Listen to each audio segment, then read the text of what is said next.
Martial আর্টসে দক্ষ লি হঠাৎই পুলিশের চাকরি পেয়ে যায়, আর তার উপর দায়িত্ব পড়ে জেল থেকে ছাড়া পাওয়া কয়েদিদের উপর নজর রাখার, যাতে তারা নতুন করে কোনো অপরাধ করতে না পারে। কিন্তু এদের মধ্যে এক আসামি ছিল খুবই ভয়ঙ্কর, যে 15 জন বাচ্চার উপর শারীরিক নির্যাতন চালিয়ে তাদেরকে খুনও করেছে। আর এখন জেল থেকে ছাড়া পাওয়ার পরও সে বাচ্চা মেয়েদেরকে কিডন্যাপ করে তাদের সাথে খারাপ কাজ করার চেষ্টা করছে। আর এসব জানতে পেরেই লির তো মাথা বিগড়ে যায়, তাই সে ওই আসামিকে ধরতে বেরিয়ে পড়ে। কিন্তু সে এতটাই ধুরন্ধর যে লি সহজে তার খোঁজ পাচ্ছিল না। কিন্তু এরপর সে কিভাবে ওই আসামিকে খুঁজে বের করে আর ওই বাচ্চা মেয়েদেরকে তার হাত থেকে রক্ষা করে, সেটাই দেখবো আজকের গল্প অফিসার ব্ল্যাক বেল্টে। শুরুতেই আমরা আমাদের গল্পের হিরো লি জিয়ং ডোকে দেখতে পাই। লি স্পোর্টস আর ই স্পোর্টস সবচেয়ে বেশি পছন্দ করে, আর সেই দুটোতেই অনেক ভালো। তো সে এর পাশাপাশি তার বাবার রেস্টুরেন্টেও ডেলিভারি বয়ের কাজ করে। তবে লি যা কিছু করে সবকিছুই করে নিজের আনন্দের জন্য। এসব করতে তার ভালো লাগে। যেই কাজে সে আনন্দ পায় আর তার স্বাস্থ্য ভালো থাকে, সে সেই কাজগুলোই করে, কারণ সে কখনো হারতে চায় না। সে সব সময় সবকিছুতে জিততে অভ্যস্ত। যেই কাজ তার অপছন্দ সেটা সে করতে পারবে না, আর সে হেরে যাবে। এজন্যই সে সেই সব কাজ সব সময় স্কিপ করে, তার আশপাশ দিয়েও ঘেঁষে না। তো আমরা দেখি লি প্রত্যেক দিন সকালে উঠে মার্শাল আর্ট প্র্যাকটিসে যায়। এটাও তার ভালো লাগে করতে। তো সেদিনও সে সকালে উঠে মার্শাল আর্ট প্র্যাকটিস করছিল। সে মার্শাল আর্টে খুবই ভালো। যাই হোক, তো এরপর সে তার বন্ধুদের সাথে কিছুক্ষণ গেমস খেলে। তো এর মধ্যেই হঠাৎ লির কাছে তার বাবার কল আসে, আর সে জানায় তাকে কিছু পার্সেল ডেলিভারি করতে হবে। লির বাবা যেহেতু একা পেরে উঠতো না, তাই সে লিকেই বলতো, আর লিও এটা করতো স্বাচ্ছন্দ্যে। তো এরপর লি গেম রেখে তার বাবার কাছে যায়, আর ওই পার্সেলগুলো রিসিভ করে সেগুলো ডেলিভারি করে। সে খুব ভালোভাবে এই কাজগুলো করত। তো এরপর রাতে যখন লি সবগুলো খাবার ডেলিভারি করে বাসায় ফিরছিল, ঠিক তখনই সে দুজন লোককে ফাইট করতে দেখে। আসলে সেখানে একজন ছিল ইন্সপেক্টর আর একজন ক্রিমিনাল। সে তাকেই ধরার চেষ্টা করছিল। এর মধ্যেই তাদের ধস্তাধস্তি শুরু হয়ে যায়। প্রথমে তো লি তাদের কাছে যায় না, কিন্তু যখন লি দেখে ওই ক্রিমিনালটা একটা কাচের বোতল নিয়ে ইন্সপেক্টরকে আঘাত করতে যাচ্ছে, তখনই লি সেখানে চলে যায়। আর এরপরই সে তার স্পেশাল ট্যালেন্ট দেখায়। সে তার মার্শাল আর্ট দিয়ে ক্রিমিনালটাকে মেরে অজ্ঞান করে ফেলে। তো এতে তো ইন্সপেক্টরও বেশ ইমপ্রেস হয়। তখন লি ওই ক্রিমিনালটার পায়ে একটা ট্যাগ দেখতে পায়, কিন্তু সে বুঝতে পারে না এই ট্যাগটার কারণ কি।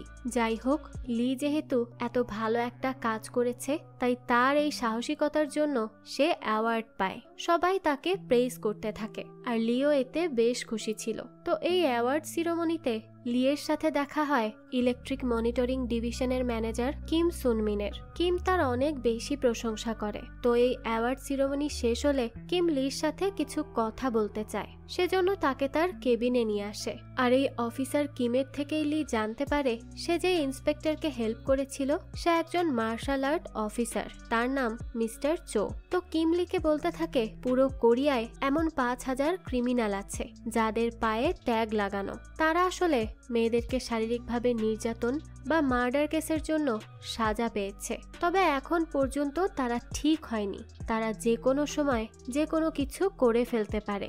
এজন্যই কিমের মতো প্রফেশনাল অফিসাররা জিপিএস দেয়া ইলেকট্রনিক ট্যাগের মাধ্যমে 24 ঘন্টা তাদের উপর নজর রাখে। আর এজন্যই সে তাদের পায়ে সেদিন ওই ট্যাগ দেখেছিল। তো কিম বলতে থাকে আসলে যেই লোকগুলোকে তারা ছেড়ে দেয় তারা প্রায়শই উল্টোপাল্টা কাজ করে বেড়ায়, তাই এই জিপিএস ট্র্যাকারের মাধ্যমে তারা সেই লোকগুলোকে ধরতে পারে আর সাধারণ মানুষকে সেভ করতে পারে।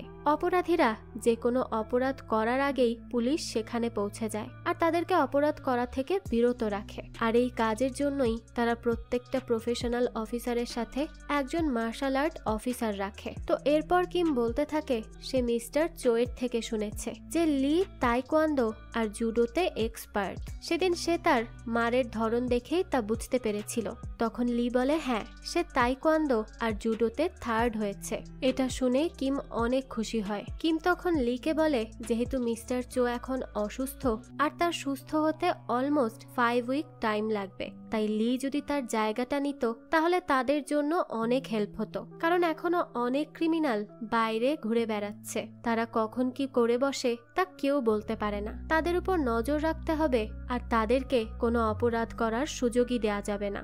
আর কিমের মনে হচ্ছিল লিয়ের যেই কোয়ালিফিকেশন সেটাই কাজের জন্য একদম পারফেক্ট, কিন্তু এই বিষয়ে লি কনফিউজ ছিল, তাই সে কিমের কাছ থেকে কিছুটা সময় চায়। সে এই ধরনের কাজ করবে তা তো আগে কখনো ভাবেনি, তাই তার একটু সময়ের প্রয়োজন। তো কিমও তাকে তার ভাবার জন্য সময় দেয়। এরপর লি তার বাসায় ফিরে আসে। সে তার বন্ধুদেরকে এই বিষয়ে জানায় আর তার বন্ধুদের কাছ থেকে অ্যাডভাইস চায় যে তার এখন কি করা উচিত, তার কি এই কাজে যোগদান করা উচিত হবে। কিন্তু তার বন্ধুরা দেখা যায় এক একজন এক একটা মত দিচ্ছিল। এতে তো সে আরো বেশি কনফিউজড হয়ে যায় যে সে এখন কি করবে। যদিও তারা লিকে অনেকটা ইন্সপায়ার করে, কিন্তু তারাও আসলে এই বিষয়ে কনফিউজড ছিল, কারণ লি সব কাজে আনন্দ খোঁজে। এখন সে যদি কোনো কাজে আনন্দ না পায় তাহলে সে সেই কাজটা মাঝপথেই ছেড়ে দিবে অথবা কাজটা করবেই না। এজন্যই তারা ভাবছিল লি যদি এই কাজে আনন্দ না পায় তাহলে তো লি কাজটা করতে পারবে না, তখন কি হবে। কিন্তু তারা এটাও ভাবছিল যে এই কাজে লি অনেক কিছু শিখতে পারবে। এই দিক থেকে লি চাইলে এই কাজটা করতেই পারে, এটা তার জন্যই ভালো হবে। যাই হোক, এরপর লি তার বাবার কাছে যায় আর এই বিষয়ে অ্যাডভাইস চায়। আর যেহেতু সে থাকাতে তার বাবার কাজে একটু হেল্প চায়, তাই সে ভাবছিল যে সে যদি অন্য কাজ করে তখন তার বাবার তো কাজ করতে কষ্ট হয়ে যাবে। কিন্তু লির বাবা তাকে বলে সে যদি নতুন কিছু করতে চায় তাহলে সে কাজটা করতে পারে, এতে তার কোনো অসুবিধা নেই, সে আরো খুশি হবে। আর এমনিতেও সে তার ছেলের অ্যাওয়ার্ড পাওয়ায় অনেক খুশি ছিল। তো এরপর লিয়ের বাবা তাকে অ্যাপ্লাই করতে বলে আর বলে রেস্টুরেন্ট নিয়ে তার চিন্তা করতে হবে না, এদিকটা তার বাবা একাই সামলে নিবে। তো তার বাবার কথা শুনে লি এবার এই চাকরিটা করতে চায়। তো পরের দিন সকালে লি তার অফিসে চলে যায়। সেখানে অফিসার কিম সবার সাথে লিয়ের পরিচয় করিয়ে দেয়। সবাই লিকে খুব সুন্দরভাবে ওয়েলকাম করে। সেখানে লিয়ের পরিচয় হয় senior martial art officer mister Hodung ওয়ানের সাথেও। সে লিকে তার কাজ বুঝিয়ে দেয়। হোদুং লিকে মনিটরে একটা ছবি দেখায় আর বলে এরা সেই লোক যাদের উপর তারা নজর রাখছে। তাদের প্রত্যেকের পায়ে একটা করে জিপিএস ট্র্যাকার ট্যাগ লাগানো। এর মাধ্যমে মনিটরে সব ক্রিমিনালের লোকেশন আসে। সেখানে একটা করে নাম্বার দেয়া ছিল যার পাশে গ্রিন মার্ক করা। তো হংদু লিকে বলে ট্যাগের ব্যাটারি যখন 30%-এর নিচে চলে আসবে তখন এই গ্রিন মার্ক ইয়েলো হয়ে যাবে। তো কোনো ক্রিমিনালের নাম্বারের পাশে ইয়েলো মার্ক আসলে অবশ্যই তাকে ফোন করতে হবে আর তার ট্যাগ চার্জ করার কথা বলতে হবে। আর তারা যদি এটা না করে তাহলে তাদের বিরুদ্ধে অ্যাকশন নিতে হবে, এটাই তাদের কাজ। তো হংদু থেকে এই সবকিছু জানার পর লি তার কাজে বসে যায়। তো বেশ কিছু সময় মনোযোগ দিয়ে মনিটরিং করার পর লি হঠাৎই দেখতে পায় একজন ক্রিমিনালের গ্রিন মার্ক ইয়েলো হয়ে গেছে। এই জন্য লি সাথে সাথে তাকে কল করে, কিন্তু দেখা যায় সে লিয়ের সাথে ভালোভাবে কথাই বলে না। এরপর লি তাকে আরো 2-3 বার কল করে, কিন্তু সে কল রিসিভ করে না। আর এতেই লি বুঝে যায় এখানে কোনো না কোনো ঝামেলা তো আছেই। তাই লি এবার মিস্টার কিমকে নিয়ে তার ফার্স্ট মিশনের জন্য রেডি হয়। তো সেখানে একজন অফিসার লিকে তার সব গ্যাজেট দিয়ে দেয় যা যা তার কাজে আসতে পারে। তখনই লি দেখতে পায় মিস্টার কিমের একটা পা ছোট, যেটা তার কাছে কিছুটা অবাক লাগে। যাই হোক, এরপর লি আর কিম তাদের মিশনে বের হয়। তো যাওয়ার পথে লি মিস্টার কিমের থেকে জানতে পারে যে ক্রিমিনালকে তারা ধরতে যাচ্ছে সে এমন একজন আসামি যে মেয়েদের উপর শারীরিক নির্যাতন করত, আর এজন্যই তাকে আটক করা হয়েছিল। আর এই কথাটা শুনেই তো লির প্রচন্ড রাগ হয়। এরপর তারা সেই স্পটে গিয়ে পৌঁছায়। তো দেখা যায় এই জায়গাটা লির পরিচিত ছিল, কারণ লি এখানে আগেও ফুড ডেলিভারি করতে এসেছে। লি তখন উপরে তাকিয়ে দেখে সেখানে এক পাশে জানালায় গ্রিল লাগানো আর অন্য পাশে জানালার কোনো গ্রিল নেই। তখনই লি কিমকে বলে তার মনে হয় ক্রিমিনাল এই গ্রিলটা খুলেছে যাতে সেই জায়গা থেকে পালাতে পারে। তো তার এই বিচক্ষণতা দেখে কিম তো বেশ ইমপ্রেস হয়ে যায়। যাই হোক, তো তখনই লি কিমকে বলে সে নিচে থাকবে। ক্রিমিনাল যদি জানালা থেকে পালানোর চেষ্টা করে তাহলে সে ইজিলি ক্রিমিনালকে ধরতে পারবে। তো এরপর কিম উপরে যায় আর সে বারবার রুমের দরজা ধাক্কাতে থাকে, কিন্তু এই ক্রিমিনাল তো দরজাই খোলে না। তারপরে দেখা যায় ক্রিমিনালটা একটা ছুরি নিয়ে জানালা থেকে পালানোর চেষ্টা করে, কিন্তু তখনই লি ওই ক্রিমিনালকে ধরে ফেলে আর তার কাছে থাকা অস্ত্র দিয়ে তাকে অজ্ঞান করে দেয়। এরপরই তারা জানতে পারে ক্রিমিনাল সেখানে একটা মেয়ের সাথে খারাপ কাজ করতে যাচ্ছিল, কিন্তু তারা সঠিক সময়ে পৌঁছে যাওয়ায় মেয়েটা বেঁচে যায়। তো এর কিছুদিন পরে লি আর একটা কেস সলভ করে, যার জন্য মিস্টার কিম লির উপর অনেক খুশি হয় আর তাকে রাতের বেলা কিমের সাথে ডিনার করতে বলে। তো এতে লি কিমকে বলে আজকে তো তার ফ্রেন্ডের সাথেও দেখা করার কথা, তারা তো তার জন্য অপেক্ষা করবে। এই কথা শুনে মিস্টার কিম লিকে বলে ঠিক আছে, তাহলে সে তার ফ্রেন্ডদেরকে নিয়েই ডিনার করতে চলে আসবে। তো লিও এতে রাজি হয়ে যায়। রাতের বেলা তারা সবাই ডিনার করতে চলে আসে। সেখানে লি তার 3 জন ফ্রেন্ডের সাথে মিস্টার কিমের পরিচয় করিয়ে দেয়। তারা সবাই একে অপরের সাথে পরিচিত হতে পেরে খুব খুশি ছিল। এরপরই তারা একসাথে ডিনার করতে বসে। তারা বেশ এনজয় করছিল তাদের ডিনার। তো সেখানে লিয়ের একটা ফ্রেন্ড ছিল যে একজন রাইটার। সে প্রভিশন অফিসারদেরকে নিয়ে বই লিখছিল। এই বিষয়ে সে অনেক রিসার্চ করেছে। সে জানে এই জবটা অনেক বেশি ডেঞ্জারাস। যেহেতু মিস্টার কিম একজন প্রভিশন অফিসার, তাই সে কিমকে জিজ্ঞেস করে সে কেন এই জবটা সিলেক্ট করেছে।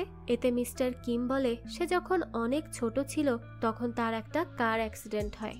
এমন ভাবে অ্যাক্সিডেন্টটা হয়েছিল যে সে তার পা নাড়াতে পারছিল না, আর সেখানেই আগুন লেগে যায়। তখন তার বয়স ছিল মাত্র 10 বছর। সেই সময় একজন পুলিশ ইন্সপেক্টর কোনোভাবে দরজা ভেঙে তাকে বাঁচিয়ে নিয়েছিল, আর সেদিনই সে ভেবে নিয়েছিল যে সে বড় হয়ে একজন পুলিশ ইন্সপেক্টর হবে আর মানুষকে বিপদে আপদে সাহায্য করবে। কিন্তু এই অ্যাক্সিডেন্টের কারণে তার পা ড্যামেজ হয়ে যায়। এরপর থেকে তার পায়ের হাড় আর বড় হয়নি। সে বুঝতে পেরেছিল যে সে ওই ক্রিমিনালদের পেছনে দৌড়াতে পারবে না, তাই তার অন্য কিছু করতে হবে। তারপরই তার মনে এই প্রভিশন অফিসার হওয়ার ইচ্ছা জাগে, কারণ এই জবে সে না দৌড়েও মানুষের হেল্প করতে পারবে। তাই সে এই জবটা সিলেক্ট করে, কারণ যেভাবেই হোক তার একটাই ইচ্ছা মানুষকে হেল্প করা। তো এরপর সে যখন বিয়ে করে আর বাবা হয়, তখন তার এই কাজের ইচ্ছা আরো বেড়ে যায়। কারণ তারা যেই ক্রিমিনালদের ধরতো তাদের বেশিরভাগই ছিল মেয়েদের উপর শারীরিকভাবে নির্যাতন করা লোক। তারা ছোট ছোট বাচ্চাদের উপর তাদের অত্যাচার চালাতো। তাই তার ইচ্ছা এই দুনিয়াটা এমন হবে যেখানে বাচ্চারা সেফ থাকবে, আর সেটা নিয়েই সে কাজ করছে আর সামনেও করে যাবে। তো এভাবে তাদের সাথে গল্প করতে করতে কিমও তাদের অনেক ভালো বন্ধু হয়ে ওঠে। এদিকে আমরা পুলিশ স্টেশনের দৃশ্য দেখি, যেখানে একটা ক্রিমিনালের ট্যাগের কালার ইয়েলো হয়ে যায়। তাই তাকে পুলিশ অনেকবার কল করে, কিন্তু দেখা যায় সে একটা কলও রিসিভ করে না। সে তার ফোন বন্ধ করে দিয়েছিল। তো এরপর পুলিশ যখন তার রেকর্ড চেক করে, তখন পুলিশ দেখে সে একজন মার্ডার কেসের আসামি। গত 20 বছর ধরে সে জেলে ছিল। 3 মাস হয়েছে সে জেল থেকে ছাড়া পেয়েছে। তাই তারা দ্রুত এবার মিস্টার কিমকে কল করে। কিম তখন সবাইকে নিয়ে রেস্টুরেন্ট থেকে বের হচ্ছিল। তো এরপরই কিম অফিসারদের কাছ থেকে ওই ক্রিমিনালের সব ইনফরমেশন নেয়। এরপর তারা লির বন্ধুর গাড়িতে করে সে স্পটে গিয়ে পৌঁছায়, কিন্তু তারা সেখানে ক্রিমিনালের কোনো লোকেশনই পাচ্ছিল না, কারণ ওই ক্রিমিনাল তার ট্যাগ ছিঁড়ে ফেলেছিল। তারা কি করবে কোনোভাবেই বুঝতে পারছিল না, কারণ লোকেশন ছাড়া তো তারা ক্রিমিনালকে খুঁজে পাবে না। তখন লিয়ের একটা ফ্রেন্ড বলে তার কাছে ড্রোন আছে, তারা চাইলে ড্রোন দিয়ে খুঁজে দেখতে পারে, এটা তো আরো বেশি সহজ হবে। তো এরপরই কিম লিয়ের ফ্রেন্ডের ড্রোন দিয়ে ওই ক্রিমিনালকে খোঁজার চেষ্টা করে, আর ঠিক কিছুক্ষণ পরই তারা ওই ক্রিমিনালকে পেয়েও যায়। কিন্তু লি মিস্টার কিমকে তার সাথে নিতে চাইছিল না, কারণ সে জানতো মিস্টার কিমের পায়ে সমস্যা, আর তারা কোনো প্রোটেকশন নিয়েও বের হয়নি যদি কোনো ঝামেলায় পড়ে যায়। এই জন্য লি কিমকে রেখে একাই চলে যায় ওই ক্রিমিনালকে ধরতে। তবে তারা ব্লুটুথ দিয়ে একজন আরেকজনের সাথে কানেক্টেড ছিল। কিম লিকে ডিরেকশন বলে দিচ্ছিল। তো কিছুক্ষণের মধ্যেই লি ওই ক্রিমিনালকে পেয়ে যায়। এরপরই শুরু হয় তাদের মধ্যে তুমুল ফাইট। লি ভেবেছিল সে হয়তো ক্রিমিনালটাকে অজ্ঞান করে ফেলেছে, কিন্তু সে যখন পিছনে ফিরে কিমের সাথে কলে কথা বলছিল, তখনই ক্রিমিনালটা উঠে দাঁড়ায় আর তার হাতে ছুরি নিয়ে আত্মহননের চেষ্টা করে। এটা দেখে তো লি খুবই ঘাবড়ে যায়। তখন কিম তাকে ওই ক্রিমিনালকে শান্ত করতে বলে। লি বুঝতে পারছিল না সে কি বলবে। তখন কিমের সাহায্য নিয়ে সে ওই ক্রিমিনালকে আত্মহনন করা থেকে আটকায়। তখন লি ক্রিমিনাল থেকে জানতে পারে সে আসলে যে লোকটাকে মারতে এসেছিল, সেই লোকটা সবসময় তাকে তার পায়ের ট্যাগ নিয়ে বুলি করত, যেটা সে নিতে পারত না। এজন্যই সে প্রতিশোধ নিতে এসেছিল। তখন লি তাকে বোঝায় যে সে তার শাস্তি কমাতে হেল্প করবে আর তাকে এই ট্যাগ থেকেও মুক্তি দিবে। তাই ততদিন তাকে ঠিকঠাক মতো চলতে হবে, তাহলেই লি তাকে হেল্প করবে। তো এই কথাতে ওই ক্রিমিনালও রাজি হয়। তো এরপর তারা ওই ক্রিমিনালকে পুলিশ স্টেশনে নিয়ে যায়। রাতের বেলা দেখা যায় লি তার কাজ শেষে বাসায় ফেরে। তখন আমরা লির বাসার টিভিতে একটা নিউজ দেখতে পাই, যেখানে একটা ক্রিমিনাল সম্পর্কে বলা হচ্ছিল যে টোটাল 15 জন বাচ্চাকে শারীরিকভাবে নির্যাতন করেছে আর এরপর তাদেরকে মার্ডার করেছে। কতটা বিকৃত মস্তিষ্কের হলে একটা মানুষ এমন কাজ করতে পারে? তো এখানে বলা হয় সে আগামী নভেম্বরেই ছাড়া পাবে আর এই ভয়ঙ্কর ক্রিমিনালটার নাম কাং গিজুন। যাই হোক, এরপরই দৃশ্য পরিবর্তন হয় আর আমরা কিমকে দেখতে পাই। সে তার অফিসে একটা মিটিংয়ে বসেছিল। আসলে তারা সেখানে ওই কাংকে নিয়েই কথা বলছিল। তো পুলিশ ফোর্স চাইছিল কাংয়ের পেছনে একটা টিম লাগিয়ে দিবে, কারণ সে অনেক বড় একটা কেসের আসামি ছিল আর এই নিয়ে পুলিশ কোনো রিস্ক নিতে চাচ্ছিল না। এজন্যই তারা এটা নিয়ে ডিসকাস করতে থাকে। তবে এখানে একটা প্রবলেম ছিল, কিমের টিমে লোক কম ছিল। এই জন্য কিম সিনিয়রকে প্রস্তাব দেয় আরো কিছু লোক নিয়োগ দিতে, কিন্তু তাদের কাছে বাজেটও কম। এই নিয়ে তারা অনেক বেশি চিন্তিত হয়ে পড়ে। অন্যদিকে আমরা লিকে দেখি। লি তার আন্টির কাছে চুল কাটতে যায়। সে তার চুলের কালারও চেঞ্জ করে ব্ল্যাক করে ফেলে। তো এখানে বোঝা যায় লি তার আন্টিকে অনেক ভালোবাসে আর তাদের মধ্যে অনেক ভালো বন্ডিং আছে। তো তারা এখানে বেশ হাসি মজা করতে থাকে। কিন্তু তখনই লি তার আন্টির দোকানে একটা সন্দেহজনক লোককে দেখতে পায়। যাই হোক, লি এটা নিয়ে বেশি একটা ভাবে না আর অফিসে যাওয়ার জন্য বের হয়ে পড়ে। কিন্তু যাওয়ার পথে সে ওই লোককে আবারও দেখতে পায়। এরপর সে খেয়াল করে এই লোকটার পায়েও ট্যাগ লাগানো। লি তখন লুকিয়ে লুকিয়ে লোকটার দিকে নজর রাখতে থাকে। তখনই সে দেখে লোকটা রেস্টুরেন্টে একটা মেয়ের সাথে খারাপ ব্যবহার করছে। সে মেয়েটাকে খারাপভাবে টাচ করার ট্রাই করছে, কিন্তু লি কোনো প্রমাণ ছাড়া বা কোনো কারণ ছাড়া লোকটাকে ধরতে পারত না। তাই সে তার অফিসে চলে আসে। এরপরই লি লোকটার রেকর্ড চেক করে আর দেখে এই লোকটাও মেয়েদের উপর শারীরিক নির্যাতন করা একজন আসামি। তো এই পুরো ব্যাপারটা লি অফিসার কিমকে জানায়। এরপরই কিম ওই ক্রিমিনালকে কল করে। কিমের কাছে ক্রিমিনালের কথাবার্তা খুবই সন্দেহজনক লাগে, তাই সে এবার লিকে নিয়ে ওই ক্রিমিনালকে খুঁজতে বের হয়ে যায়। তারা দুজন মিলে অনেক খোঁজাখুঁজি করে, কিন্তু ওই লোককে কোথাও খুঁজে পায় না। তখনই লির হঠাৎ মনে পড়ে যে সে তো ওই ক্রিমিনালটাকে তার আন্টির দোকান থেকে বের হতে দেখেছিল। তাই তার মনে হয় সে তার আন্টির দোকানেই গিয়েছে। তো এরপরই সে দ্রুত তার আন্টির দোকানে যায় আর দেখতে পায় সত্যি সত্যিই ওই ক্রিমিনাল তার আন্টির সাথে খারাপ কাজ করার ট্রাই করছিল। এটা দেখেই তো তার মাথা গরম হয়ে যায়। তাই সে দ্রুত তার আন্টিকে সেভ করে আর ওই ক্রিমিনালকে আচ্ছা মার মারে। তার আন্টি তো খুব কান্না করছিল। আসলে সে প্রচন্ড ভয় পেয়ে গিয়েছিল। যাই হোক, এরপর লি তার আন্টিকে শান্ত করে আর সাবধানে থাকতে বলে। তো এরপরই দেখা যায় পুলিশ ওই ক্রিমিনালকে ধরে নিয়ে সোজা পুলিশ স্টেশনে চলে যায়। তো এরপর যখন লি তার বাসায় ফিরে যায়, সেখানে লিয়ের বাবা তার জন্য অপেক্ষা করছিল। লিয়ের বাবা তার জন্য খাবার রান্না করে রেখেছে। লিও তো খুব খুশি মনে খাবার খায় আর তার বাবার সাথে অনেক গল্প করে। লি তার বাবার সাথে কথা বলে সিদ্ধান্ত নেয় সেই জবটা কন্টিনিউ করবে। এদিকে অফিসে মিটিংয়ে মিস্টার কিম তার সিনিয়রের থেকে জানতে পারে যে আরো দুজন মার্শাল আর্ট অফিসার নিয়োগ করা হয়েছে। তবে তারা ট্রিপল শিফটের জন্য আরো কিছু লোক নিয়োগ করতে বলেছিল, কিন্তু সেটা একসেপ্ট করা হয়নি। এই জন্য সবাইকেই 12 ঘন্টা করে কাজ করতে হবে। তো এতে সবাই রাজি হয়ে যায়, কেউ আর মানা করে না। তো এরপর মিটিংয়ে কিম বলে সে সকালের শিফটে কাজ করবে, কারণ ইনফরমেশন অনুযায়ী সে জানতে পেরেছে যে কাং যতবার মেয়েদের উপর অ্যাটাক করেছে সে স্কুল টাইমের আগে বা পরে করেছে। তাই মর্নিং শিফটের অফিসারদের বেশি সতর্ক থাকতে হবে। তাই কিম মর্নিং শিফটে কাজ করবে। তখন সিনিয়র অফিসারও কিমের প্রস্তাবে রাজি হয়ে যায়। মিটিং শেষে কিম যখন বাইরে বের হয়, তখন লি তার সাথে দেখা করতে আসে। লি কিমকে জানায় সেই জবটা কন্টিনিউ করবে, যেটা শুনে কিমও অনেক খুশি হয়ে যায়। এরপর সে লিকে তার সাথে পার্টনার হয়ে কাজ করতে বলে। লিও এতে দ্বিমত করে না, কারণ কিমকে তার পার্সোনালি খুবই পছন্দ, সে মানুষ হিসেবেও ভালো। যাই হোক, তো এরপর কাংয়ের জেল থেকে ছাড়া পাওয়ার দিন চলে আসে। অফিসার কিম কাংয়ের কাছে আসে আর তার পায়ে এবার ট্যাগ লাগিয়ে দেয়। এরপর সে কাংকে একটা ফোন দেয়। কাংয়ের ফোন পুলিশ তার কাছে রেখে দিয়েছে, যাতে সে সেটা দিয়ে কোনো উল্টো পাল্টা কাজ করতে না পারে। তো তারপর পুরো পুলিশ ফোর্স কাংকে তার সোসাইটিতে দিয়ে আসতে যায়। তো দেখা যায় এই সোসাইটির লোকজন কাংয়ের প্রতি অনেক বেশি রেগেছিল, কারণ সে যেই কাজগুলো করেছে তারপর তাকে মাফ করা কারো পক্ষে সম্ভব না। এছাড়া কাংয়ের জন্য তারা তাদের বাচ্চা কাচ্চাকেও ঘর থেকে বের করতে পারবে না। সব সময় তাদের ইনসিকিউরিটিতে ভুগতে হবে, কারণ এর আগেও কাং এই সোসাইটির বাচ্চাদের সাথে খারাপ কাজ করেছিল। আর এজন্যই তারা কেউই চাচ্ছিল না কাং এই সোসাইটিতে ফিরে আসুক। তারা এটা নিয়ে অনেক প্রতিবাদ করে, কিন্তু কিছুই করার ছিল না। পুলিশ কাংকে তার বাসায় রেখে আসে। আর এদিকে সারাদিন লি আর অফিসার কিম কাংয়ের বাসার সামনে টহল দিতে থাকে। এরপর রাতে তারা ডিউটি শেষে বাসায় ফিরে যায়। তখন কাংয়ের একটা ফ্রেন্ড তার সাথে দেখা করতে আসে। সে কাংকে একটা জ্যাকেট দেয়। তার পায়েও কাংয়ের মতো 3 বছর ধরে ট্যাগ লাগানো ছিল। তো সে কাংকে তার সাথে ড্রিঙ্ক করার জন্য নিচে যেতে বলে, কিন্তু কাং তাকে জানায় তার বাসা থেকে বের হওয়া নিষেধ। এতে কাংয়ের ফ্রেন্ড তাকে বলে সেও অনেকদিন ধরে ট্যাগ লাগিয়ে ঘুরে বেড়াচ্ছে, এতে উপর থেকে নিচে গেলে কোনো কিছুই বোঝা যায় না।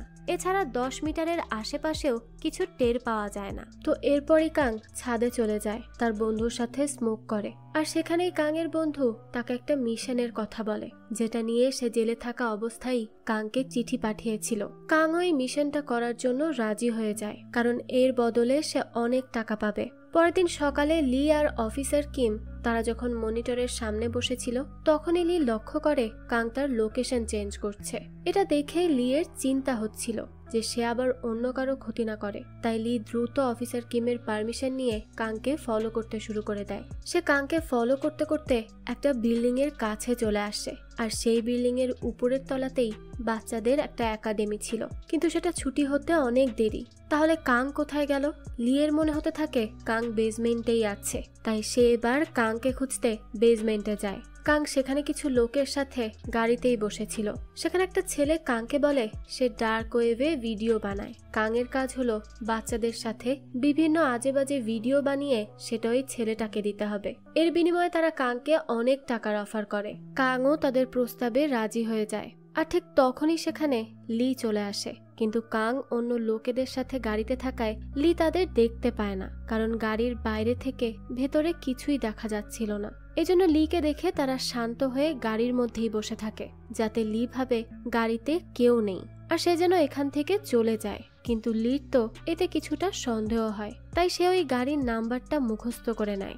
এরপরই সে অফিসার কিমকে কল করে আর তাকে জানায় যে সে কাংকে কোথাও খুঁজে পাচ্ছে না। তাই অফিসার কিম কাংকে কল করে, কিন্তু কাং তো তার কলই রিসিভ করে না, ইচ্ছা করেই অ্যাভয়েড করতে থাকে। তবে বেশ কিছুক্ষণ যাওয়ার পর কাং তার কল রিসিভ করে। তখনই আমরা কাংকে একটা গিমবাপের শপে দেখি। সে অফিসার কিমকে জানায় যে সে তো গিমবাপ খেতে এসেছে, তার অনেকদিন ধরে এটা খাওয়ার ইচ্ছা হচ্ছিল, তাই সে বের হয়েছে। তো এই লোকেশন শুনে লিও সেই শপে যায় আর দেখে যে কাং তো সত্যি সত্যি সেখানে বসে আছে। আসলে সে আগে থেকেই এই প্ল্যানটা করে রেখেছিল। তাই লি যাওয়ার আগে সে শপে চলে যায়, যাতে লি কিছুই বুঝতে না পারে আর তারা তাদের কাজ ঠিকঠাক মতো করতে পারে। তো কাংকে এখানে দেখে লি আবারও অফিসে ফিরে যায়। তো সেখানে লি কিমকে বলে সে আসার সময় দেখেছে কাংয়ের বাসার পাশে অনেকগুলো গিমবাপের শপ আছে, তাহলে সে কেন ওই বিল্ডিং এর গিমবাপ খেতে গেল? তো এতেই লি বুঝে যায় যে কাং নিশ্চয়ই খারাপ কোনো কিছু প্ল্যান করছে। তাই সে চিন্তা করে এখন থেকে সে নিজে কাংকে ফলো করবে। ঠিক তখনই সেখানে মিংজো আসে। মিংজোতে এসেই লির অনেক প্রশংসা করতে থাকে। এরপর সে লিকে একটা গিফটও দেয়। লিও এতে খুশি হয়। পরের দিন ভোরে আমরা একটা বাচ্চা মেয়েকে দেখি যে ক্লাস করতে যাচ্ছিল। ঠিক তখনই সে রাস্তায় একটা ছোট কুকুর দেখতে পায়। কুকুরটাকে দেখে তার এতই ভালো লাগে যে সে ওই কুকুরটার সাথে খেলা করতে শুরু করে দেয়। তখনই একটা লোক পেছন থেকে এসে হুট করে তাকে ধরে নিয়ে চলে যায়। এদিকে আমরা কাংয়ের বন্ধুকে দেখি। তার সাথে দেখা করতে লিয়াংহো নামের একটা ছেলে আসে। সেও একজন ক্রিমিনাল ছিল, আর দেখা যায় তার পায়েও ওই ট্যাগ লাগানো আছে। তো ক্যাংয়ের বন্ধু তার সাথে কিছুক্ষণ কথা বলে। এরপরই সে কাংকে একটা সিক্রেট রুমে নিয়ে যায় আর বলে এটাই তাদের শুটিং স্পট, কাল থেকে কাংকে এখানেই শুটিং করতে হবে। তারা ওই রুমটা সিলেক্ট করেছিল কারণ রুমটা কাংয়ের বাসার ঠিক নিচে, আর সেখানে গেলে কেউ টেরই পাবে না যে কাং অন্য কোথাও গিয়েছে, কারণ জিপিএসে তার লোকেশন সেমই দেখাবে। এছাড়াও সে কাংকে কিছু টাকা দেয় আর বলে এটা তার অ্যাডভান্স, কাজ শেষ হলে সে বাকি টাকাটাও পেয়ে যাবে, তাই এটা নিয়ে যেন সে চিন্তা না করে। অন্যদিকে পুলিশ স্টেশনে একজন ইন্সপেক্টর মনিটরিং করার সময় দেখতে পায় লিয়াং এর ট্যাগের চার্জ 30%-এ চলে এসেছে। তাই সে লিয়াংকে কল করে, কিন্তু লিয়াং কলই রিসিভ করে না। এরপরে সেই বিষয়টা অফিসার কিমকে জানায়। সেও তখন কোনোভাবে লিয়াং এর সাথে কন্ট্যাক্ট করতে পারছিল না। তাই এবার অফিসার কিম অফিসার চোকে নিয়ে লিয়াংকে খুঁজতে বের হয়। তার মনিটরে দেখানো লোকেশনে তারা যায়। এদিকে আমরা লিকে দেখি সে দূর থেকে কাংয়ের দিকে নজর রাখছিল। সে সব সময় কাংকে ফলো করত। তো সেদিন লি একটা কফি শপ থেকে কাংয়ের দিকে নজর রাখছিল। কাং তার সামনে একটা সেলুনে চুল কাটাতে যায়। চুল কাটা শেষে লি আবারও কাংকে ফলো করতে শুরু করে। সে কাংকে ফলো করতে করতে একটা বিল্ডিং এর নিচে চলে যায়, আর দেখা যায় কাং সেখানের একটা রুমের মধ্যে ঢুকে হুট করেই দরজাটা লক করে দেয়। লি তখন বারবার দরজা ধাক্কাতে থাকে, কিন্তু কাং তো কোনোভাবেই দরজা খোলে না। তখনই দেখা যায় পেছন থেকে অনেকগুলো লোক চলে আসে, আর তারা লিকে ঘিরে ফেলে এবং তার উপর অ্যাটাক করতে থাকে। লি বেশ কিছুক্ষণ তাদের সাথে ফাইট করে, আর সেখানে থাকা একটা ডামি দিয়েও লোকগুলোকে মারার চেষ্টা করে, কিন্তু লোকগুলোও কম না, তারাও লিকে খুব খারাপ ভাবে আঘাত করে। লি একা তাদের সাথে পেরে উঠছিল না, কিন্তু সে কোনোভাবেই হার মানে না, আর একাই সবার সাথে ফাইট করতে থাকে। তো এর কিছুক্ষণ পরই দেখা যায় সে সবাইকে ঘায়াল করতে সক্ষম হয়। এরপর সে কাংকে খুঁজতে বের হয়। অন্যদিকে অফিসার কিম আর অফিসার চো সেই জায়গায় পৌঁছায় যেখানে লিয়াং এর লোকেশন দেখাচ্ছিল, আর সেখানেই তারা একটা বাচ্চার চিৎকারের আওয়াজ শুনতে পায়। তো এবার তারা সেই আওয়াজটাই ফলো করতে থাকে। তো যখন তারা আওয়াজটার কাছে যায় তখনই তারা সেখানে লিয়াংকে দেখে। লিয়াং একটা রেকর্ড প্লেয়ার দিয়েই আওয়াজটা করছিল। আসলে লিয়াং কাংয়ের টিমের হয়েই কাজ করছিল। তারা চাইছিল অন্যান্য অফিসারদের লিয়াং এর পেছনে বিজি রাখতে, যাতে কাং অন্যদিকে তার কাজ করতে পারে। তো এরপরই দেখা যায় লিয়াং এবং তার দলের লোকজন মিলে অফিসার কিম আর অফিসার চোর উপর অ্যাটাক করে বসে। তারা বেশ কিছুক্ষণ ফাইট করে। তো ফাইটের সময় একজন লোক পেছন থেকে এসে লাঠি দিয়েই কিমের মাথায় আঘাত করে দেয়, কিন্তু কিম থেমে যায় না। সে পেছনে ফিরেই তার সাথে ফাইট করতে থাকে, কিন্তু লোকটা কিমের ঘাড় ঘুরিয়ে দেয়, আর তখনই সে মাটিতে লুটিয়ে পড়ে। অন্যদিকে চৌ গুন্ডাগুলোর সাথে ফাইট করছিল, কিন্তু তাদের মধ্যেই একজন চোখে কিছু একটা দিয়ে আঘাত করলে সে সাথে সাথে মাটিতে লুটিয়ে পড়ে। তারা অনেক লোকজন হওয়ায় অফিসার কিম আর চো তাদের সাথে পেরে ওঠে না, আর তারা সেখানে খুব খারাপ ভাবে আহত হয়। এরপরই তাদেরকে দ্রুত হসপিটালে নিয়ে যাওয়া হয়। এদিকে আমরা লিকে দেখতে পাই সে অনেক খোঁজাখুঁজির পর সেই রুমটার কাছে গিয়ে পৌঁছায়, যেখানে কাং একটা বাচ্চার সাথে খারাপ কাজ করে তার ভিডিও করার ব্যবস্থা করছিল। তবে লি একদম সঠিক সময়ে পৌঁছে যাওয়ায় তারা তাদের কাজ সফল করতে পারে না। এর মধ্যে লি এলাকার কিছু লোক দিয়ে পুলিশকে ডাকিয়ে নেয়। এরপর সে বারবার দরজা ধাক্কায়, কিন্তু তারা দরজা খুলছিলই না। তাই লি এবার পেছনের জানালা ভেঙে সেই রুমের ভেতর প্রবেশ করে। তখনই কাংয়ের ফ্রেন্ড লি এর পেটে ছুরি ঢুকিয়ে দেয়। লি তো সাথে সাথে সেখানে ঘায়েল হয়ে যায়। এরপরই সেখানে কিছু পুলিশ ইন্সপেক্টর আসে, আর তারা কাংকে ধরার চেষ্টা করে, কিন্তু তাদের হাত থেকেও কাং পালিয়ে যায়। এরপরই দৃশ্য পরিবর্তন হয়, আর আমরা লির বাবাকে দেখতে পাই। লির ছুরি লাগায় তাকে হসপিটালে অ্যাডমিট করা হয়েছিল, তাই সে সেখানেই আছে। তবে লির এখনো জ্ঞান ফিরছিল না। এটা নিয়ে তো লির বাবা খুব টেনশনে পড়ে যায়। সে কাঁদতে কাঁদতে লির কাছে আসে।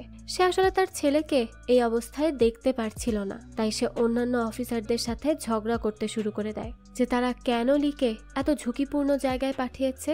তখনই হঠাৎ করে তার জ্ঞান ফিরে আসে, যেটা দেখে লিয়ের বাবা অনেক খুশি হয়ে যায়। এরপরে লি সেখানে থাকা একজন অফিসারের কাছে সেই বাচ্চাটার খবর নেয়। সে জানতে পারে সেই বাচ্চাটাকে সেফলি তার বাবা মায়ের কাছে পৌঁছে দেওয়া হয়েছে। এটা শুনেই তো লি স্বস্তি পায়। এরপর লি অফিসারের কাছে কিমের কথা জিজ্ঞেস করে। অফিসার তখন কিছু সময় চুপ হয়ে দাঁড়িয়ে থাকে, আর এরপরই লিকে জানায় অফিসার কিমের ঘাড় ভেঙে গিয়েছে, কিন্তু তার শিরায় কোনো সমস্যা হয়নি। যদি সেটা হতো তাহলে তার প্যারালাইজড হয়ে যাওয়ার সম্ভাবনা থাকতো, তবে এখন সে খুব দ্রুতই রিকভার করতে পারবে। চিন্তার কোনো কারণ নেই। এরপরই লি ওই অফিসারের কাছে অফিসার চোর কথা জিজ্ঞেস করে। তখন সে জানতে পারে অফিসার চো সেদিনই হার্ট অ্যাটাক করে মারা গেছে। এই কথা শুনে লির খুব কষ্ট হয়, তাই সে কাঁদতে থাকে। তখন সিনিয়র অফিসার লিকে জানায় চো যখন ফার্স্ট চাকরিতে জয়েন করে তখন সে বলেছিল যদি সে মারা যায় তাহলে যেন তার অর্গ্যানগুলো মানুষের মাঝে দান করে দেওয়া হয়, আর তারা সেটাই করবে, তার কথা রাখবে। যাই হোক, তো এর কিছুদিন পরই লি সুস্থ হয়ে যায়। এরপর সবাই মিলে অফিসার চোর ফিউনারেলের আয়োজন করে। এছাড়া লিকে তার সাহসিকতার জন্য অ্যাওয়ার্ডও দেওয়া হয়। তো এই অ্যাওয়ার্ড সিরিমনি শেষে লিয়ের সাথে দেখা করতে সেই বাচ্চা মেয়ে মিঞ্জুর আন্টি আসে, যাকে লি বাঁচিয়েছিল। মিঞ্জুর আন্টি লিকে দেখে কিছুটা ইমোশনাল হয়ে যায়। আন্টি লিকে বলে এতদিন ধরে সে লিয়ের সাথে দেখা করতে চাইছিল, কিন্তু সে কোনোভাবেই সময় মেলাতে পারছিল না। তো এরপর মিঞ্জুর আন্টি লিকে একটা গিফটও দেয়, আর তাকে মিঞ্জুর পাঠানো লেটার দেয়, যেখানে মিঞ্জু লিকে তাকে বাঁচানোর জন্য ধন্যবাদ জানিয়েছে। চিঠিতে মিঞ্জু আরও লিখেছে যে সে ভেবেছিল সে আর কখনোই তার বাবা মাকে দেখতে পারবে না, কিন্তু লিয়ের জন্যই এটা পসিবল হয়েছে। সেদিন লি না থাকলে আজকে হয়তো সেই দুনিয়াতেই থাকতো না। যে চিঠিটা পড়ে লি অনেক বেশি ইমোশনাল হয়ে যায়। তো এরপর লি মিঞ্জুর আন্টির থেকে মিঞ্জুর খোঁজ খবর নেয়। তো আন্টি জানায় যে মিঞ্জু সেদিনের পর ঘর থেকে বের হতে পারছে না, তার ভয় হচ্ছে। কিন্তু সে যখন লিয়ের কথা শোনে তখনই সে অনেক স্ট্রং ফিল করে। তো এরপর আমরা অফিসার কিমকে দেখতে পাই। লি হসপিটালে তার সাথে দেখা করতে যায়। তারা কাংকে নিয়েই কথা বলছিল।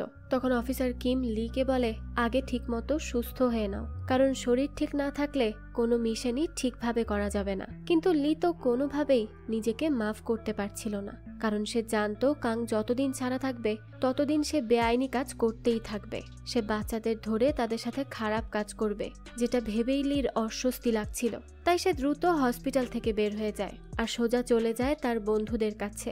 লি তাদের কাছে কাংকে ধরার জন্য হেল্প চায়, আর তারাও লিকে হেল্প করার জন্য রাজি হয়ে যায়। এরপর লি তাদের সেই গাড়ির নাম্বারটা বলে, যেই গাড়িটা সে লাস্ট টাইম বেসমেন্টে দেখেছিল। তো লি তার ফ্রেন্ডদের বলে সে হসপিটাল থেকে রিলিজ পেয়ে এই মিশনে নামবে। এরপর লি তার ফ্রেন্ড ময়েশ্চারকে সেই গাড়ির সম্পর্কে জানার জন্য বলে। এছাড়া সে তার ফ্রেন্ডের কিছু জিনিসও আনতে বলে, যেগুলো তার এই মিশনে কাজে লাগবে। আর তারা খুব দ্রুতই তাদের মিশনের সবকিছু কালেক্ট করে নেয়। কিছুদিন পর লি হসপিটাল থেকে রিলিজ পায়। এরপরই তারা মিশনের জন্য বের হয়ে যায়। তাদের প্রথম কাজ ছিল লিয়াংকে খুঁজে বের করা, আর তারা খুব দ্রুতই লিয়াংকে খুঁজেও পায়। লি তার বন্ধুদের নিয়ে লিয়াংয়ের বাসায় যায়। ময়েশ্চার তো আগে থেকেই দরজা খোলা শিখে রেখেছিল, তাই সেখানে গিয়ে সে লিয়াংয়ের বাসার দরজা খোলার চেষ্টা করে, কিন্তু কোনোভাবেই তারা ওই দরজা খুলতে পারছিল না, কারণ ময়েশ্চার এটা ইউটিউব থেকে শিখেছিল, যার কারণে তার কিছু ডিফিকাল্টিস ফেস করতে হচ্ছিল। এর মধ্যে লিয়াং বাইরের শব্দ পেয়ে রুম থেকে বের হয়, আর এরই সুযোগ নিয়ে লি আর তার বন্ধুরা দ্রুত রুমের মধ্যে ঢুকে যায় আর লিয়াংকে আটকে ফেলে। তারা লিয়াংয়ের থেকে একটা পেন ড্রাইভও পায়। তো ময়েশ্চার যখন সেই পেন ড্রাইভটা কম্পিউটারে ইনসার্ট করে তখন সে যা দেখে সেটার জন্য সে কোনোভাবেই প্রস্তুত ছিল না। সে দেখে সেখানে অনেকগুলো বাচ্চার সাথে অনেক খারাপ কাজ করা হচ্ছে, আর সেগুলোই তারা ভিডিও করে করে রেখেছিল। তো এই ব্যাপারটা সে লিকেও জানায়, যেটা শুনে লি অনেক বেশি রেগে যায়। এরপরই সে লিয়াংকে জিজ্ঞেস করে কাং কোথায়, কিন্তু লিয়াং তার কোনো কথার জবাবই দিচ্ছিল না।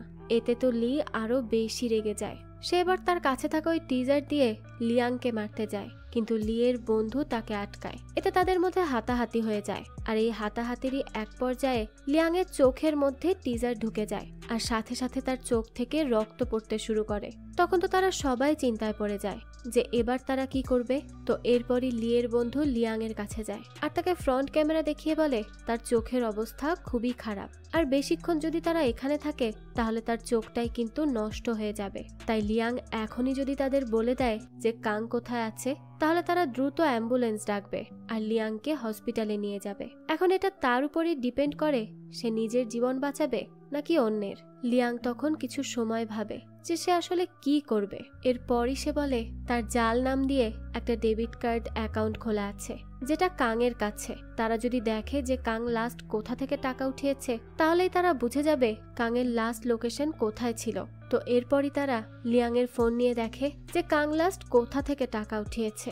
আর সেখান থেকেই তারা কাংয়ের লোকেশন পেয়ে যায়। লি তখন লিয়াংয়ের থেকে জানতে পারে যে কাং এই কয়দিনে আরো একটা বাচ্চার ভিডিও বানিয়েছে। তার মানে সে আরো একটা বাচ্চাকে উঠিয়ে তার সাথে খারাপ কাজ করেছে। যেটা শুনে লির তো মাথা নষ্ট হয়ে যায়। এরপরই সে পুলিশে কল করে লিয়াংয়ের বিরুদ্ধে পর্নোগ্রাফির মামলা করে দেয় আর তাকে পুলিশের হাতে তুলে দেয়। কারণ এইসব মানুষকে মুক্তভাবে বাঁচতে দেওয়া মানে অন্য কারো জীবনের ক্ষতি করা। তো এরপরই তারা সবাই বাসায় ফিরে যায়। তারা বাসায় ফিরে অনেক রিসার্চ করে। তো এতে তারা এমন কিছু জায়গা খুঁজে পায় যেখান থেকে কাং এই কয়দিনে কার্ড ইউজ করেছে আর টাকা তুলেছে। তো তারা এবার সেই জায়গার সম্পূর্ণ একটা ম্যাপ রেডি করে। এরপর সবকিছু নিয়ে তাদের মিশনে বের হতেই যাবে, তখনই সেখানে লিয়ের বাবা চলে আসে। সে সবাইকে বলে লি আর এসব কাজ করবে না, কারণ তার জীবন অল্পের জন্য বেঁচে গেছে। এরপর যদি সে আবারও এই কাজে যায়, হতে পারে সে মারাই যাবে। তাছাড়া এগুলো পুলিশের কাজ, সে কেন শুধু শুধু এগুলোর জন্য নিজের জীবন ঝুঁকিতে ফেলছে। এতে লি তার বাবাকে বলে 3 মাস আগেও সে জানতো না ইলেকট্রিক ট্যাগ কি, কিন্তু এখন সে সবকিছু শিখে গেছে।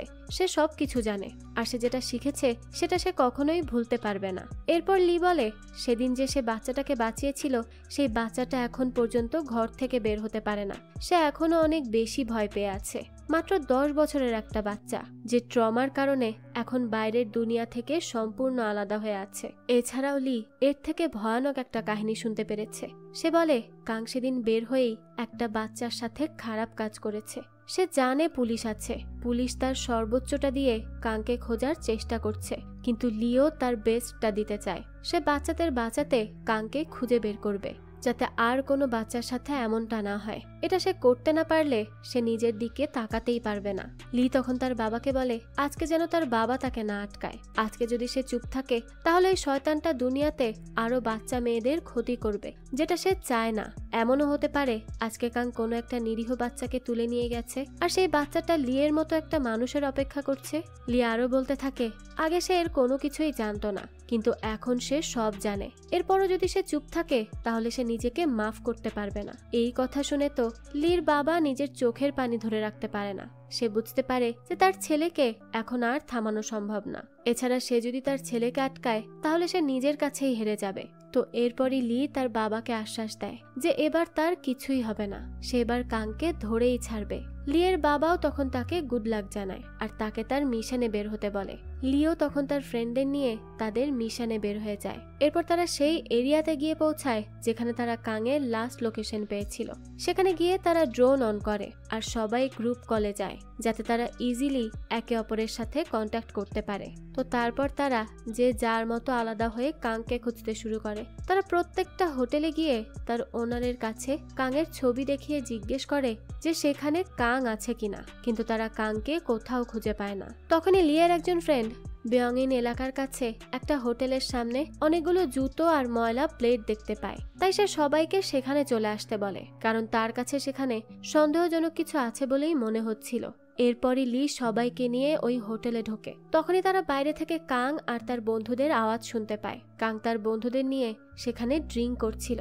তো তারপরে লি তার বন্ধুদেরকে গাড়িতে গিয়ে বসতে বলে, কারণ তারা কেউই লিয়ের মতো মার্শাল আর্ট জানতো না, তাই এখানে থাকা তাদের জন্য ক্ষতিকর হবে। তো তারা সবাই লিয়ের কথা মেনেও নেয় আর লিকে গুড লাক বলে গাড়ির কাছে যায়। এরপরে লিয়ের যেই ফ্রেন্ড ড্রোন চালাচ্ছিল, লি তাকেও ইশারায় সবকিছু বুঝিয়ে দেয়। তারপরই লি হোটেলের ভেতরে যায় আর শুরু হয় ফাইট। লি কাংয়ের লোকদের সাথে ফাইট করছিল। এই সুযোগেই কাং পেছন থেকে পালানোর চেষ্টা করে। তখনই ড্রোন দিয়ে লির ফ্রেন্ডরা কাংকে ফলো করতে শুরু করে দেয়। লি তো সবাইকে মেরে কাংকে খুঁজতে হোটেল থেকে বের হয়। তখনই লিয়ের ফ্রেন্ড তাকে ডিরেকশন দেয় আর লিও কাংকে খুঁজে পায়। এরপরই শুরু হয় লি আর কাংয়ের ফাইট। কাং লিয়ের থেকে অনেক বেশি শক্তিশালী ছিল, তাই লি তার সাথে পেরে উঠছিল না।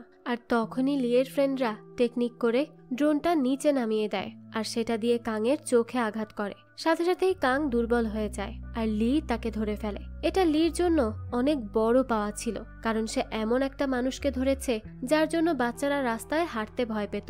আসলে এমন মানুষগুলোর দুনিয়াতে থাকার কোনো অধিকার নেই।